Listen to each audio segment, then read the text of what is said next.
بسم الله الرحمن الرحيم. السلام عليكم ورحمة الله وبركاته. الحمد لله الذي جعل لعباده مواسم الخير والطاعات واغتنام الحسنات، وفضل بفضل القرآن العظيم شهر رمضان، ومن شهر رمضان 10 ليال في أواخره، وليلة القدر ليلة خير من 1000 شهر. أما بعد، خواجان داوات لي أكين بقوري وعزة جلال خوت ليمان ببوري وليمان خوش ببي طاعة عبادتي أو من قيت لي قبول كردبين، وبمان كيكك لواني كوا آزاد بين لا آقري دوزخ یەکێک بین لەوانەی کە خوای گەورە بە باشترین شێوە پاداشمان بداتەوە لەو مانگە پیرۆزە، و داواکارین لە خوای گەورە مسلمانان سەر بخەی لە هەموو شوێنێک، بە تایبەت کەوا ئێستا ئەبینین لە هیندستان هندۆسە ئاگرپەرست و چێڵپەرستەکان و مشکپەرستەکان کەوتونەتە گیانی مسلمانان و ئەزیەتیان ئەدەن و بە هەموو شێوازێک ئیستیفزازیانەکەین، داوا لە خوای گەورە ئەکەین کە خوای گەورە ئەوانی سەر بێخی و بیان پارێزی، عەرز و ناموسیان بپارێزی، و هەروەها مسلمانانی فەڵەستینیش کەوا بەدەست جوولەکە ناپاکەکان هێرشی دڕندانیان ئەکرێتە سەر و بریندار ئەکرێن و شەهید ئەکرێن، خوای گەورە ئەوانیش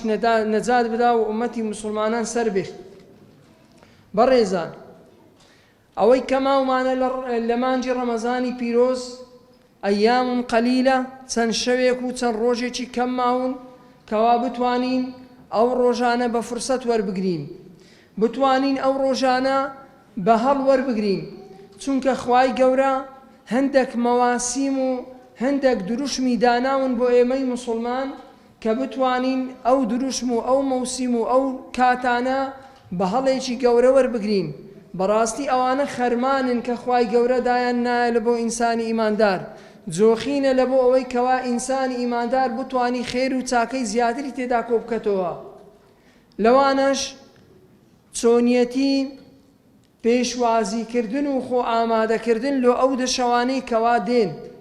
ئایا ئەو دەشەوانەی کەوا دێن وها بە ئاسانی بەسەرندا تێپەڕن و بڕۆن و بەبێ ئەوەی کەوا ئێمە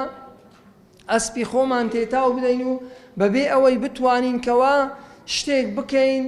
لەوەی کە خوای گەورە لە ڕۆژی قیامەت و لەو ڕۆژی دوایی پاداشمان بداتەوە. هەروەکو پێغەمبەر صلی الله علیه وسلم فەرمی لەو فەرمودەیە کە بە پلیکانەکانی مینبەر بەسەر کەوت، یەک لەو پلیکانە بوو کە جبریل عەلەیهی سەلام پێیگۆ دمی بە خۆڵدا بچیتن. پێغەمبەر فەرمووی ئەوانە چێ بوون؟ یەک لەوانە ئەو بوو فەرمووی کەسێک کە ڕەمەزانی بەسەردا تێپەڕیت و بە تەواوی بڕوا و کارێکی وانەکە کە خوای گەورە لێ خۆش بێ. ئەوە ڕەمەزان بەرەو کۆتاییەتی. ئەگە کارێکی وامان نەکردیە دەبێ ئەو جارێ کارێکی وا بکەین، ئەو دەشەوانە تەعویزی ئەو ماوەی بکەینەوە کەوا ڕۆیشتیە. ئەیجە بە کەم و کوڕی بیتن یان بە تەواوەتی بیتن، هەمومان بەشی خۆمان کەم و کوڕیمان هەیە لە پێشوازیکردنی مانجی ڕەمەزانی پیرۆز و هەروەها ئەنجامدانی تاعات و عیبادەتەکانی ئەو ڕۆژانە. بەڕێزان، گرنگی شەوانی کۆتایی ڕەمەزانی پیرۆز کە شەوانی ئەخیرن، پێغەمبەر صلی الله علیه وسلم زۆر تەئکیدی لەسەر کردیتەوە و زۆریش بەجددی بووە لەسەر ئەو دەشەوانە کە کۆتا شەوی مانجی ڕەمەزانی پیرۆزە.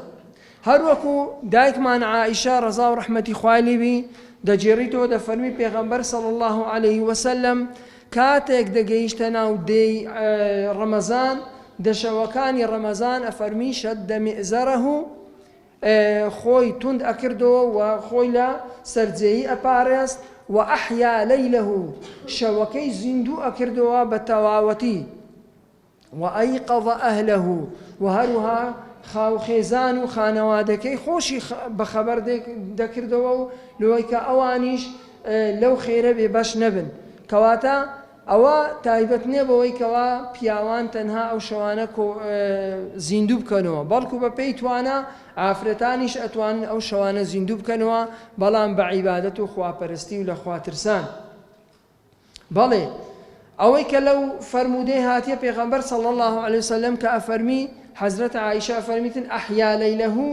یعنی ئەوەیە کە پێغەمبەر صلی الله عليه وسلم لەو شەوەیدا بە تەواوەتی شەوەکەی زیندوو کردوتەوە نەک وەکو خەڵکانێک کە ئێستا شەوەکەی نیوەی بە مسلسلات و نیوەی بە خواردن و نیوەشی بە سەردان و سەردانی بێ ئیستیفادە یعنی سەردانی هاکەدایی ئەوە نییە کە مەسەلەن کەسێک سەردانی نەخۆش و سیلەی ڕەحمی بە شێوازی واکە بەڵام نەبیتە هۆکاریەوەی کە تەئسیر لە ئەوەی بکە ئەتوو عیبادەتەکانت کەم بکەیت بەڵکو شەوەکەی بە کاملی زیندوی ئەکردەوە لۆ خوای گەورە لۆ عیبادەت و خواپەرستی و لە فەرمودەیەشتیش ئەفەرمیتن أفرمي ما رأيت رسول الله صلى الله عليه وسلم قام ليلة حتى الصباح أفرميتن هيس كاتك بيغمبرم نبيني وشويتي زندي كربيتو تابا يعني تنها شواني قدر نبي تنها شواني دا أخيري رمضان نبيتن كيك لدوايك أو شواني زندي كردوا وأفرمي هيس مانجيتش بيغمبر صلى الله عليه وسلم بتواوتي بروجون وبلدويك تنها لمانجي رمضاني بيروز ئەو شەوانە چۆن زیندی بکەینەوە ئێمە زیندیکردنەوەی ئەو شەوانە بە چ شێوازێک ئەبی طەبیعی ئەگەر ئێمە بمانەوێ خۆمان ئامادە بکەین لۆ ئەو شەوانە ئەگەر ساڵێک لە ساڵەکان قاتی و قوڕی و گرانی بوو بیتن کەسێکیش بە ئێمە بڵێ لە فڵان شوێنە ئازوقەیەکی باش هەیە و تەوزیع ئەکرێ بەس کەلوپەلەکانی خۆ دەگە خۆ بن لەوەی کەوا وەری بگرن چ ئەکەین هەرچی تەریس و گونیە و تەنەکە هەیە لە خۆ هەڵەدەین لەوەی بچین ئەو ئازوقەی وەربگرین لۆی کەوا ئەو قاتیەک هەیە پێیپڕ بکەینەوە ئەو نەبوونیەی هەیە پێیپڕ بکەینەوە بەڵام ئەگەر تەماشا بکەین لەوەی قاتی تر هەیە کەوا ئەمە بتوانین چەندی زیاتر خێر لە خۆ کۆ بکەینەوە ئایا قاتی نییە ئەوە کەوا ئێمە ناتوانین ڕۆژانە چەندەها سەدەها ملیۆنەها خێر لە خۆمان کۆ بکەینەوە کاتێک کە پێشوازی لەو ڕەمەزانەیە لەو دەشەوانە ئەەکەین پێویستە وەکو ئەوەی وابی کە ئەتوو بچی لە نەبوونی قاتیەکەی خۆت پڕ بکەیەوە وەکو ئەوەی وابیکەوە ئەتوو بچی ئەو جۆخینەیان ئەو خەرمانەی کە هەیە بەشی خۆتی لێ ببەیت چەندی لێ ئەبەی کەس لەمە ڕازیە بەشێکی کەمی ببا و بێتەوە ماڵێ کەس ڕازی نییە هەر یەکە و بەشی خۆی چەندی توانایدا هەیە دای ئەگریت و باریەکات و دەینیتۆ ماڵێ ئەیدا ئەو دەشەوانەش نمونەی ئەوەیەکەوە ئەمە بتوانین خێر و چاکەکان تاعات و عیبادەتە چیوا بکەین کەوا پاداشتێکی زیاتر ببینەوە پاداشتێکی زیاتر وەربگرین چونکە نازانین ئەمە ساڵش کە ئەگەینەوە ئەو دەشەوانەیان نا کەس گرنگی ئەوەی نییە مادام بەو شێوەیە بیتن کەواتە ئەمە بڵێن ئەوە ئاخیری ڕەمەزانیتن و برین ئاخیریش دەشەوانیتن با بتوانین لەو دەشەوانە زیاتر عیبادەت و تاعەت بکەین یەک لەو عیبادەت و تاعەتە گەورانەی کەوا هەیە ئەویش پێگوتری ئیعتیکاف خۆمان ئامادە بکەین لەوەی کەوا ئیعتیکاف لەو شەوانەدا بکەین هەرچەندە زۆربەی زۆرمان لەوانەیە نەتوانین بەو شێوایە ئیعتیکاف بکەین کە بەردەوامی دەڕۆژەکەی بە حکمی ئەوەی هەیە دەوام و ئەو شتانە هەیە بەڵام بە تایبەتی شەوەکان بە هیچ شێوەیەک وانەکەین ئەو شەوانەمان لەدەست بڕوە ئیعتیکافی تێدا بکەین چونکە ئیعتیکافیش پێغەمبەر صلی الله عليه وسلم وەکو سنەتێکی مؤکەدە سوور بووە لەسەری بەردەوامیش کردیتی و هیچ کاتێکی لە ژیانی خۆیدا بەجێ نەهێشتیە لەوانە پێغەمبەر ابن عمر فەرمیتن ڕەزا و ڕەحمەتی خوای لێبی كان يعتكف في العشر الأواخر من رمضان پیغمبر صلى الله عليه وسلم هر دشوكي اعتكاف يكر لرمضان واعتكافش قوتمان يكك للسنتاني كوا پیغمبر صلى الله عليه وسلم لسري بردوان بوا اعتكافش لوتيا لو يكوا أتوب بيوانديد بدنيا و نميني يعني كم ببي بپچڕێ پەیوەندیت بە دەور بەری خۆوە نەمینی ئەو دەشەوانە ئەتوو ڕاستەوخۆ پەیوەندیت بە خالقەوە بی ڕاستەوخۆ پەیوەندیت بە خوای گەورە هەبی ئیتیساڵێکی مباشرت هەبی دەگە خوای گەورە هەرچی ڕاز و نیاز و ویست و دوعا و پاڕانەوەت هەیە لە خوای گەورە داوا بکە گەورەترین ڕاز و نیازی مەش لەو دنیای چییە؟ لێ خۆشبوونی خوای گەورەیە، مەغفیرەتە. وە گەورەترین دوعاش لەو شەوانەدا وەکو عائشە پێغەمبەر صلی الله علیه و سلم بە عائشەی فەرمی دایکمان فەرمووی گەورەترین دوعا اللهم إنك عفو تحب العفو فاعف عنا، کە ئەمە ئەو دوعایە زۆر زۆر گەورەیە پێویستە لە بیری نەکەی.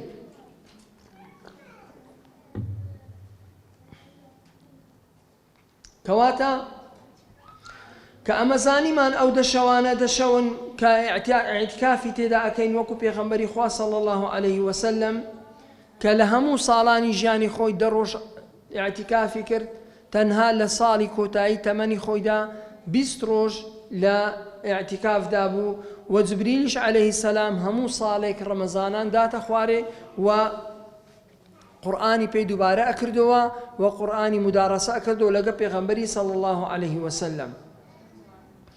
گەورەترین کار و کردەوە کەوا لەو شەوانەدا بکەین ئەوەیە کە نوێژکردن، تەهەجود، ئەو نوێژانەی کەوا ئەکرێن لە شەوانی قەدر، ئەو نوێژە سونەتانە کە بە شەو نوێژ ناسراون، و هەروەها قورآن خوێندن کە قورآن خوێندنیش یەکەکە لەو عیبادەتانەی مرۆڤ ئەتوانی بە ئاسانی پاداشتێکی زۆر گەورە وەربگری. چونکە پێغەمبەر صلی الله عليه وسلم فەرمیتن هەر پیتێک لە قورآن دە خێری هەیە، هەر پیتێک لە قورآن دە خێری هەیە. ئیجا حیسابیکە ئەگەر ئەتوو لە ڕەمەزانێ چەند ختمەچی بکەیت لەو دەشەوانە بتوانی یەک ختمی بکەیت چەند پیت لە قورآنێت خوێندیە هەمووی حیسابکە. ئەمە ئەوەیە کە ئەرێین خەرمانە لەو دەشەوانە کە ئینسان بتوانی کۆی بکاتەوە. و هەروەها خێرکردن و سەدەقەکردن ئەگەر لە دەستت بێ بتوانی لەو دەشەوانە خێرەکانی خۆت ئەنجام بدەیت، و هەروەها زیکر و وردی خوای گەورە، و هەروەها دوعاکردن و پاڕانەوە لۆ خۆت، لۆ خانەوادەی خۆت، لۆ مسلمانان بەگشتی. ئەوەش یەکێکە لەوانەی کەوا مرۆڤ بتوانی لەو شەوانەدا زیندوی بکاتەوە، لەو شەوانەدا ئەنجامی بدا. و هەروەها قورآن خوێندنیش بە شێوازێک بی کە ئینسانی مسلمان بزانی ئەوە قورآنە کەلامی خوایە، و کاتێک کە قورآن ئەخوێنی بە چ شێوازێک؟ بە شێوازی پێغەمبەری خوا صلی الله عليه وسلم. پێغەمبەر کو قورآنی خوێندیە وەکو ئێمە نە. پێغەمبەر صلی الله عليه وسلم بە تەئەنی قورآنی خوێندیە، بە لەسەر خۆی قورآنی خوێندیە، بەوەی کە گەیشتی تا ئاەتی ڕەحمەت داوای لە خوای گەورە کردیە ڕەحمی پێ بکە، کە گەیشتی تا ئاەتی عەزاب داوای لە خوای گەورە کردووە کە لە عەزاب بیپارێزی، کە گەیشتی تا ئاەتی بەهەشت و نیعمەتەکانی بەهەشت داوای بەهەشتی کردیە و داوای نیعمەتەکانی بەهەشتی کردیە. ئەو شوێنانشکەوە عەزەمەتی خوای گەورە بووە، تعزیمی خوای گەورەی کردیە لە قورآانی پیرۆزدا. و هەروەها ئێمە دەبی لەو شەوانەدا وەکو گوتمان عیبادەت لەو عیبادەتانە دوعاکردنە، چونکە خوای گەورە فەرمی وإذا سألك عبادي عني فإني قريب. کاتێک کە بەندەکانی من داوای من ئەکەن، داوا لە من ئەکەن، دوعا و پاڕانەوە ئەکەن، بزانن کە خوای گەورە فەرمی من نێزیکم. أجيب دعوة الداعي إذا دعان. ئەو کەسەی کەوا داوا ئەکە و ئەپاڕێتەوە لە خوای گەورە، خوای گەورە لێی خۆشەبی و دعواکەی قبولەکە فليستجيبوا لي وليؤمنوا بي لعلهم يرشدون. با ئەوانیش ئیستیجابەی خوای گەورە بکەن، با ئەوانیش جوابی خوای گەورە بدەنەوە، خوای گەورەش جوابیان ئەداتەوە و خوای گەورەش دوعاکانیان گیرە ئەکا. لۆیە ئینسانی ئیماندار پێویستە حرسی هەبیت و سووربی لەسەر دوعاکردن و پاڕانەوە لە خوای گەورە. وەلەو شەوانەدا پێویستە ئینسانی مسلمان خۆی لە هەندێک شت بپارێزی، لەوانە قسەکردنی دنیایی، ئەو قسانێکەوە ناس نەبابی ئەوەی کە عیبادەت بن، خۆی بپارێزی لەوەی کە زیاتر خۆی مەشغوڵ کە بە زکر و تاعەت و عیبادەتی خوای گەورە. و بە تایبەتی تریش لە مزگەوتەکان کاتێک کە ئینسانی ئیماندار خۆی ئامادە ئەکا بچی ئیعتیکاف بکا لە مزگەوت، ئەو شتانەی کە خۆی ئەزانی عیبادەتە و خواپەرستیە لەوانە زیاتر بە تخونی نەکەوی، چونکە کاتەکەت لێ ئەڕوا، کە کاتی شت ڕۆی جارێشت ئەو کاتە ناگەڕێتەوە، ئەو کاتە پیرۆز و مبارەکانە ناگەڕێنەوە، لۆی ئینسانی مسلمان ئەوانە دەبی بە هەند وەربگریتن لۆی کەوا پاداشت و خێری زیاتر وەربگریتن. و هەروەها پێغەمبەرە فەرمی صلی الله عليه وسلم ئەفضل ئەیامی الشەهر گەورەترین ڕۆژەکانی مانگ ئەو ڕۆژانەنەکە خوای گەورە چ ئەکا خەڵک لە ئاگر ڕزگار ئەکا تعتق الناس من النار خەڵک لە ئاگر ڕزگار ئەبی و داوا بکەین لەوەی کە خوای گەورە بمانکەتە یەکێک لەوانەی کەوا لە ئاگری دۆزەخ ڕزگاریان ئەبیتن و لە ئاگری دۆزەخ نەجاتیان ئەبیتن. بەڕێزان ئێمە کاتێکەوە لەو شەوانە دائەنیشین و لەو شەوانە زیندوو ئەکەینەوە پێویستە بە ڕوحیەتێکی گەورە بە ڕوحیەتێکی مسلمانانە لەگەڵ مسلمانان بەیەکەوە دابنیشین و هەروەها بتوانین وا بکەین کە منداڵەکانیشمان لەگەڵ ئەو حاڵەتەی ڕابێن لەسەرەوەی کە ئەو شەوانە لەگەڵ ئێمە زیندوو بکەنەوە. بۆیە لە گرنگترین ئەو خاڵانێکەوە وەکو ئامۆژگاری و نەسیحەت باس ئەکرێن و تێیدا مرۆڤ بتوانێت ئەو دەشەوانە بە هەند وەربگریتن چەند شتێکی باس ئەکەین لەوانە. هەموو ئینسانێکی ئیماندار پێویستە گەورەی خوای گەورە لە ناودڵی خۆیدا جێگیر بکە و بزانی ئەوەی کە ئەتوو بەرامبەری ڕاوەستای خوای گەورەیە و بزانی ئەوەی کە ئەتوو دانیشتی لە پێناوی خوای گەورەیە کە عەزەمەت و گەورەی خوای گەورە هاتە پێش چاوی ئەو جارە عەزەمەت و گەورەی ئەو دەشەوانش بێخە ناودڵی خۆت کە ئەتوو لە دەشەوانێکی لە بۆ خوای گەورە دانیشتی ئەو دەشەوانش گەورەترین شەون.